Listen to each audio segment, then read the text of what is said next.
Bismillahirrahmanirrahim. Assalamualaikum warahmatullahi wabarakatuh. Selamat pagi Bapak Edi Subali selaku dosen mata kuliah Bahasa Indonesia dan juga teman-teman kami.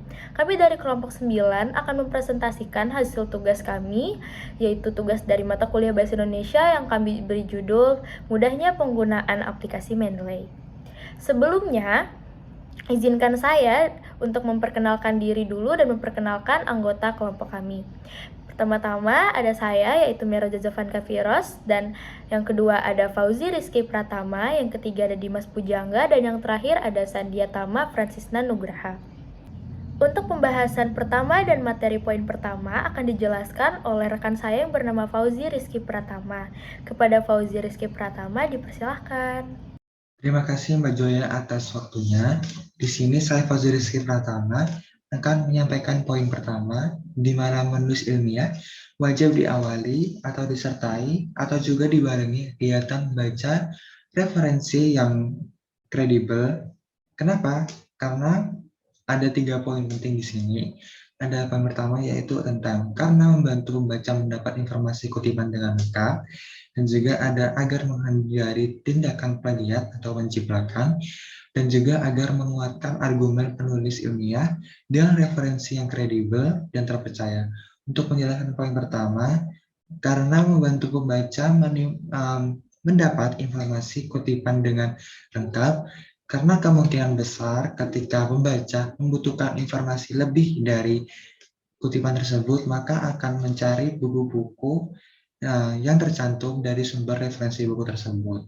Dan juga untuk poin kedua, agar menghindari tindakan plagiat atau penjiplakan, karena masih banyak penulis akan mengutip opini atau hasil penelitian dari buku atau tulisan yang lain tanpa menggunakan kutipan-kutipan yang tertentu. Jadi contohnya jika struktur kalimatnya masih sama atau tidak ada pola kalimat atau yang diubah, maka jika akan dimasukkan ke dalam web plagiat, maka karya ilmiah tersebut akan terdeteksi dengan plagiat. Maka dari itu, kenapa menulis ilmiah wajib diawali atau disertai dan juga dibarengi kegiatan baca referensi yang kredibel, agar kejadian-kejadian tersebut bisa terhindar. Kejadian-kejadian tindakan, plagiat, atau dan juga penjiplakan bisa terhindar. Dan juga untuk poin yang ketiga, agar menguatkan argumen penulis ilmiah dengan referensi yang kredibel dan terpercaya. Dengan kita mengutip salah satu artikel yang mendorong salah satu argumen kita, maka argumen itu sangat kuat dan juga mempunyai fondasi dan juga sumber-sumber yang sangat terpercaya. Hal ini akan membuat pembaca sangat nyaman membaca karya ilmiah kita, dan juga akan mempunyai pengalaman dan juga pengetahuan yang sebelumnya tidak punya. Mungkin itu cukup dari saya. Saya lanjut, saya akan sampaikan atau serahkan ke seseorang setelahnya. Terima kasih. Untuk pembahasan kedua akan dijelaskan oleh rekan saya yang bernama Dimas Pujangga. Dimas Pujangga dipersilahkan. Baik, terima kasih kepada Mbak Meiroja yang sudah memberikan saya kesempatan untuk menjelaskan. Kali ini saya akan menjelaskan tentang kriteria referensi yang kredibel. Nah, tentu kita sebagai mahasiswa tidak boleh mengambil asal referensi yang kita cari. Tentu dalam mencari referensi, kita haruslah mencari referensi yang kredibel. Nah, kira-kira apa saja sih kriteria referensi yang kredibel itu? Di sini saya bagi menjadi 3, yaitu yang pertama, terpercaya. Referensi yang kita ambil itu harus terpercaya dalam artian referensi tersebut terindeks. Jadi isi dari referensi tersebut, karya tulis atau jurnal yang kita ambil itu tentu harus bisa dipercaya isinya, tidak boleh asal dan harus bersifat aktual. Kemudian yang kedua itu bisa dipertanggungjawabkan, dalam artian referensi atau jurnal misalnya yang kita cari itu diterbitkan oleh lembaga resmi yang tentunya terdaftar. Kemudian yang terakhir, bisa kita lacak. Kita bisa melacak referensi kita, misal jurnal atau misalnya artikel ilmiah, itu di beberapa pelacak jurnal. Misalnya ada di OI atau Digital Object Identifier dan lain-lainnya. Kemudian next. Nah, kita berbicara tentang artikel dan jurnal ilmiah. Pertama, kita harus tahu apa itu artikel dan jurnal ilmiah. Nah, singkatnya, artikel itu adalah sebuah karya tulis yang memenuhi syarat ilmu pengetahuan lengkap dan berisi tentang hasil kajian dari sudut pandang penulis, penelitian, kemudian dan disajikan dengan sistematis. Kemudian untuk jurnal ilmiah sendiri, itu adalah media atau wadah yang dipublikasikan secara berkala dengan tujuan untuk memajukan ilmu pengetahuan. Nah, jadi bisa disimpulkan bahwa artikel ilmiah ini adalah karya tulis yang diciptakan oleh seseorang. Kemudian jurnal ilmiah adalah wadahnya atau tempat untuk mengupload, untuk menyimpan semua artikel-artikel ilmiah yang sudah dibuat oleh orang-orang. Tentu yang diupdate, yang dipublikasikan secara berkala. Nah, kenapa kita dalam mencari referensi dianjurkan untuk menggunakan artikel dan jurnal ilmiah? Yang pertama, kebenarannya tidak perlu diragukan lagi. Dalam artian, kita tidak perlu lagi meragukan atau mengecek apakah ini isinya betul, apakah ada yang salah. Tidak perlu, karena sudah terjamin isi dari artikel ilmiah ini asli dan benar, bersifat aktual. Kemudian yang kedua, ada di mana-mana. Kita bisa mencari di mana saja. Salah satu contohnya adalah kita bisa menggunakan Google Scholar, ya. Kemudian kita mencari keyword, jurnal apa yang ingin kita cari, tema apa yang ingin kita cari, kemudian kita klik enter, kemudian langsung ada banyak jurnal-jurnal terpapar di sana dan kita bisa pilih salah satu di antaranya.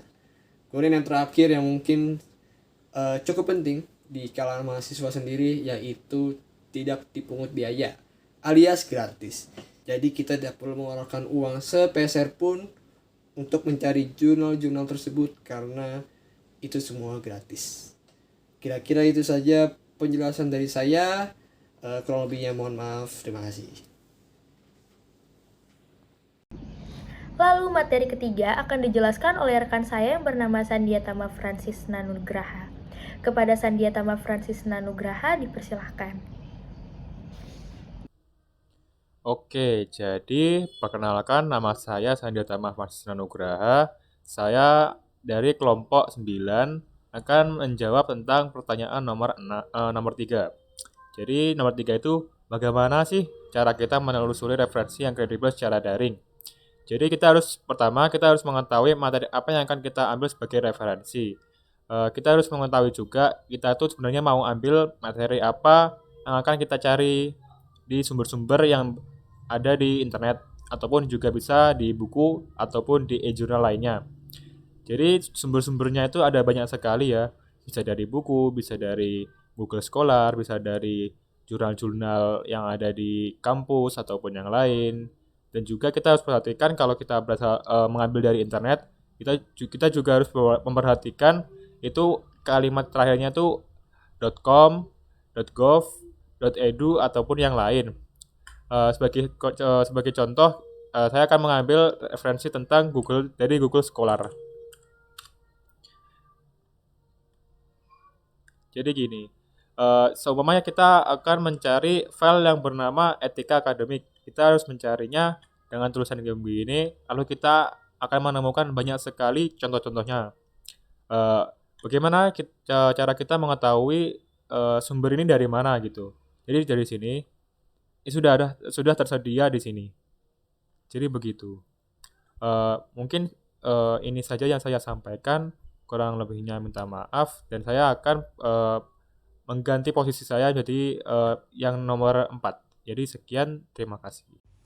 Saya akan menjelaskan cara mengelola referensi menggunakan aplikasi Mendeley. Pertama-tama kita buka aplikasi browsernya atau Google, kemudian kita ketik keywords-nya yaitu Google Scholar.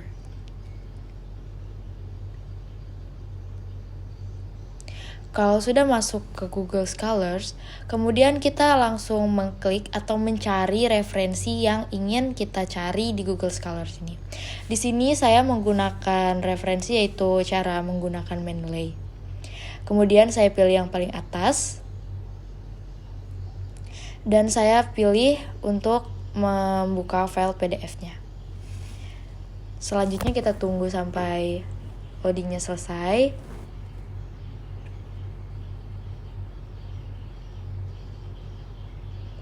Kalau sudah muncul seperti ini, saya pilih download file.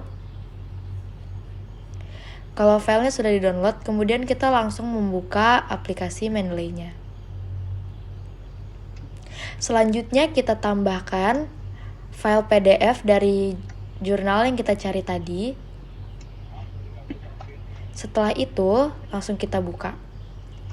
Nah, dari jurnal tadi itu bisa langsung muncul mulai dari halaman, tahun, tanggalnya secara lengkap.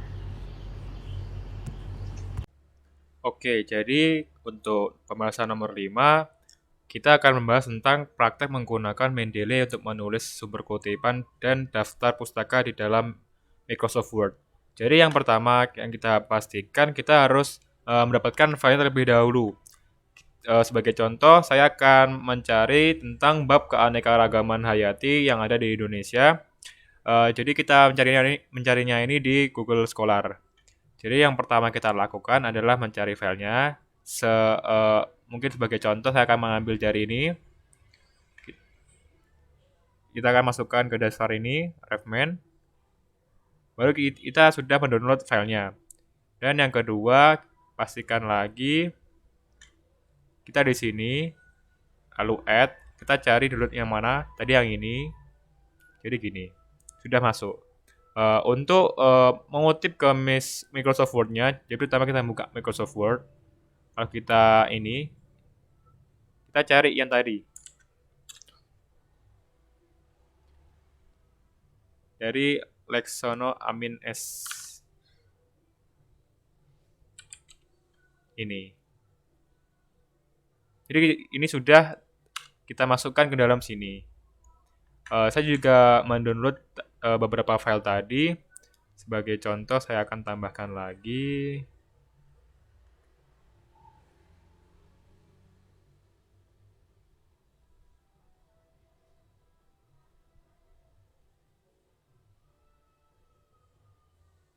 Ini, Sistem Politik di Indonesia. Karya Anggara Sahya. Jadi kita tulis lagi. Ini sudah terdapat di sini. Jadi begitu untuk mengutip sumber dari Mendeley ke dalam Microsoft Word.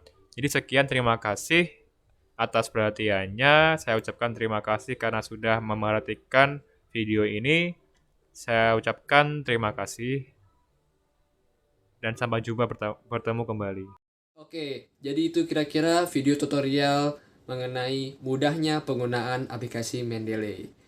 Saya Dimas Pujangga mewakili rekan-rekan saya, yaitu Fauzi Rizky, Meiroja Jovanka, dan Sandiatama Francisna. Kami ingin berterima kasih kepada Bapak dosen kami, yaitu Bapak Edi Subali, yang sudah membimbing kami hingga saat ini. Dan juga kami tentunya berharap dengan adanya video tutorial ini bisa bermanfaat bagi orang lain yang menonton video ini. Semoga adanya video ini orang-orang tidak perlu lagi kebingungan bagaimana cara mengutip referensi melalui aplikasi Mendeley. Sekiranya itu saja dari kami. Kurang lebih mohon maaf jika ada salah kata dalam penjelasan tadi. Kurang lebih mohon maaf. Terima kasih dan wassalamualaikum warahmatullahi wabarakatuh.